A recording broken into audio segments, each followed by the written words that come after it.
नमस्कार। आपका फिर से हमारे YouTube तथा Facebook दोनों चैनल पर स्वागत है। हम लोग क्लास 10th के लिए एक्सरसाइज 7.2 कोऑर्डिनेट ज्योमेट्री से जो पढ़ रहे थे उसमें 1 नंबर 2 नंबर और 3 नंबर का जितना भी क्वेश्चन है सारे क्वेश्चन को हम लोगों ने डिटेल्स में चर्चा कर लिया था। आज हम लोग 3 नंबर से आगे अर्थात 4 से आगे जहाँ तक संभव हो वहाँ तक आज हम लोग क्वेश्चन को सॉल्व करेंगे। तो चलिए हम लोग स्टार्ट करते हैं। कल जो हम लोग चर्चा किए थे यहाँ पे ये वाला लास्ट में क्वेश्चन चर्चा किए थे। कल जो है लास्ट में हम लोग ये वाला क्वेश्चन चर्चा किए थे जिसमें दो लड़की थी। पहली लड़की थी निहारिका और दूसरी लड़की थी प्रीति। ठीक है, दोनों ने मिल करके झंडा गाड़ी। तीसरी लड़की आई थी रश्मि, उसने भी बीच में झंडा गाड़ दी और उस क्वेश्चन को हम लोगों ने सॉल्व कर लिया था। आज जो है हम लोग स्टार्ट कर रहे हैं 4 नंबर का क्वेश्चन। 4 नंबर का क्वेश्चन के लिए हम लोगों का जो फॉर्मूला यूज होना है सेक्शन फार्मूला, जिसको हम लोग कहते हैं विभाजन सूत्र। तो यहाँ पे सेक्शन फार्मूला अर्थात विभाजन सूत्र का प्रयोग करके यहाँ पे 4 नंबर का जो क्वेश्चन है इस क्वेश्चन को सॉल्व करना है।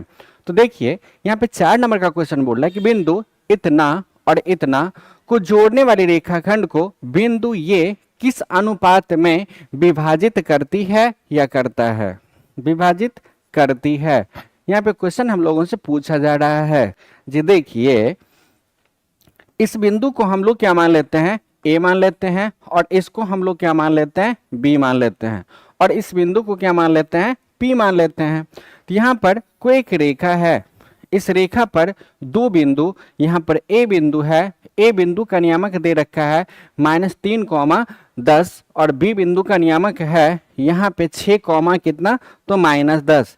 यहाँ पर पी बिंदु का नियामक -1, 6 है। हमसे पूछा जा रहा है कि वह अनुपात ज्ञात कीजिए, क्या होगा। जब अनुपात ज्ञात करना हो तो अनुपात ज्ञात करने के लिए हम लोग क्या मानते हैं कि अनुपात 1 मानते हैं जी। तो देखिए यहाँ पे इस क्वेश्चन के अनुसार x1 का जो मान है वो -3 है और y1 का जो मान है वो 10 है। यहाँ पर फिर x2 का जो मान है वो 6 है, y2 का मान -8 है। फिर यहाँ पर m का जो मान है वो k है और n का जो मान है वो 1 है। k और 1 अनुपात में विभाजित करती है, मतलब m का मान k हो गया और n का मान कितना हो गया बाबू, 1 हो गया।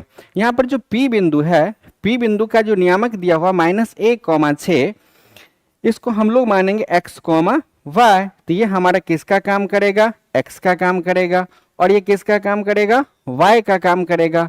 तो हम लोग विभाजन सूत्र जो पढ़े थे, विभाजन सूत्र का फॉर्मूला हम लोग यहाँ पर यूज करते हैं।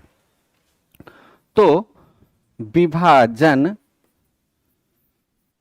सूत्र से हम लोग चलें, विभाजन सूत्र से चलें तो विभाजन सूत्र में हम लोग पढ़े हैं P बिंदु का नियमक अर्थात x, y बराबर फार्मूला हम लोग पढ़े हैं mx2 + nx1 बटा होगा यहाँ पर m + n। अब देखिए यहाँ पर x1 का मान, x2 का मान, y1 का मान, y2 का मान, m का मान और n का मान, साथ ही साथ x, y का भी मान पता है। सारे मान को हम लोग बारी बारी से यहाँ पे रख लेते हैं जी। तो देखिए यहाँ पर x का जो मान है, x का मान कितना है तो -1 है, x का मान कितना -1, y का जो मान है, y का मान कितना है तो 6 है, बराबर m का मान कितना है तो k है। तो यहाँ पर k रख लेते हैं, इंटू x2 का मान कितना है तो 6 है, प्लस n का मान कितना है तो 1 है, इंटू x1 का मान कितना है तो माइनस में 3 है, बट्टा m + n, m का मान कितना तो k प्लस n के जगह पर कितना बाबू 1। फिर x नियामक के लिए ये, फिर y नियामक के लिए होता है my2 + ny1 बट्टा होता है m + n। तो ये जो हमारा होगा ये हमारा x का नियामक देगा और ये हमारा किसका नियामक देगा, y का नियामक देगा। तो यहाँ पर mx2 + nx1 के जगह पे जो मान यहाँ पे हम लोगों को पता है उस मान को यहाँ पे रख लिए, बट्टा m + n मतलब k + 1 को हम लोगों ने रख लिया, कॉमा यहाँ पर m का जो मान है, m का मान कितना है तो k है, y2 का मान कितना है, तो माइनस में 8 है, प्लस n, n का मान कितना है, n का मान 1 है, इंटू y1 का मान कितना है, तो 10 है, बट्टा m प्लस n, m का मान कितना, तो k है, प्लस n का मान 1 है। आप चाहें तो आप इसको ऐसे भी कर सकते हो। यहां जो है ये हमारा किसका मान देगा, x का मान देगा, और ये किसका मान देगा, y का मान देगा। तो हम x वाले के बराबर कर लें या y वाले के बराबर कर लें, दोनों से क्या होगा, आपको k का मान पता चल जाएगा। जब k का मान पता चल गया तो आप लोग क्या कर सकते हो, आप लोग यहाँ पर जो हमसे पूछा जा रहा है कि किस अनुपात में विभाजित कर रहा है, ये हम लोगों से पूछा जा रहा है।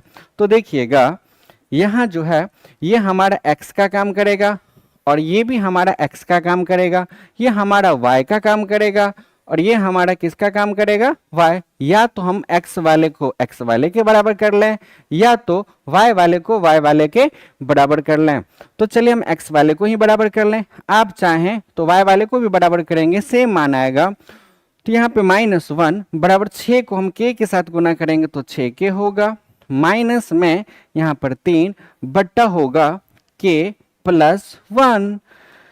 अब देखिए तो यहाँ पर नीचे 1 है, क्रॉस मल्टीप्लिकेशन कर लें तो यहाँ पे होगा 6k माइनस 3 बराबर होगा माइनस में k और प्लस और माइनस माइनस में 1 होगा। यहाँ पर 6k माइनस 3 को हम लोग ऐसे रहने दें, नहीं इसको उठा करके इधर ले जाएंगे, इसको लाएंगे तो प्लस में k होगा बराबर -1, इसको उठा के इधर लाएंगे तो यहाँ पे हो जाएगा प्लस में 3, 6k और k यहाँ पे होगा 7k या 7k बराबर 2। इस प्रकार से यहाँ पर जो है हम लोग लिख सकते हैं कि k बराबर 2/7 होगा। क्या नीचे 1 है, हाँ जी, तो k अनुपात 1 बराबर होगा 2:7। यहाँ पे यही हमारा क्या होगा, m अनुपात n का जो मान होगा, जो हम लोगों से पूछा जा रहा था। तो बताइए किसी को समझने में दिक्कत है तो कमेंट में आप लिखिए, हम आपका कमेंट देख रहे हैं।